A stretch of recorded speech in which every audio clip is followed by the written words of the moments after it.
ప్రభునందు ప్రియమైన దేవుని బిడ్డలకు మన ప్రభు అయిన యేసు క్రీస్తు నామున శుభములు కలుగునుగాక.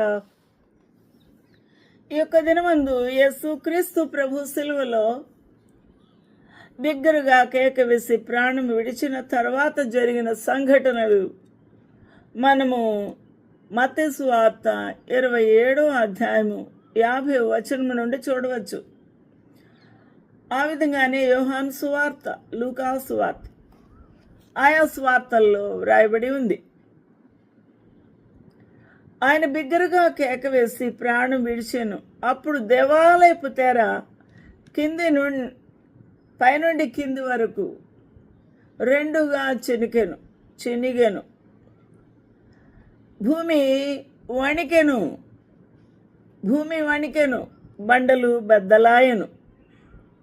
చాలా ఖచ్చితంగా సృష్టిలో ఉన్న చాలా ఉన్నతమైన ఈ యొక్క ప్రకృతి గూర్చి వ్రాస్తూ ఉన్నాడు.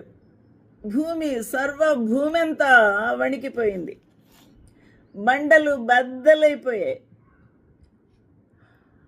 ఆ యొక్క దేవాలయములో ఉన్న ఆ తెర పైనుండి కింది వరకు చినిగెను, రెండుగా విభాగించబడింది. ఈ విషయాల గురించి మనము ముందు ఉన్న వీడియోలో తెలియచేసి ఉన్నాను. అయినా ఈ మాట మనకు దేనికి సాదృశ్యంగా ఉంది? సర్వసృష్టికర్త బీభత్సమైన కేక వేసిన వెంటనే అవి వినలేకపోయి ఉన్నాయి. సర్వసృష్టి అద్దిరిపోయి ఉన్నాయి.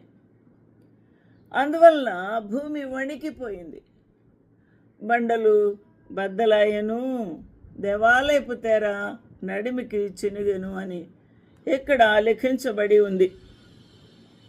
Behold, the veil of the temple was rent in twain from the top to the bottom, and the earth did quake, and the rocks rent,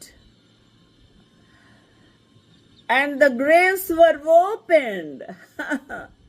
Such an awesome and terrific event was occurred. The graves were opened. భయము, వణుకు, పారిపోతున్నారు ప్రజలు. భయము, చనిపోయిన వారు మళ్ళీ తిరిగి బ్రతికి తన వారిని కలుసుకునుట.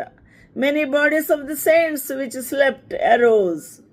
ప్రవక్తలు గొప్ప గొప్ప భక్తులు అందరూ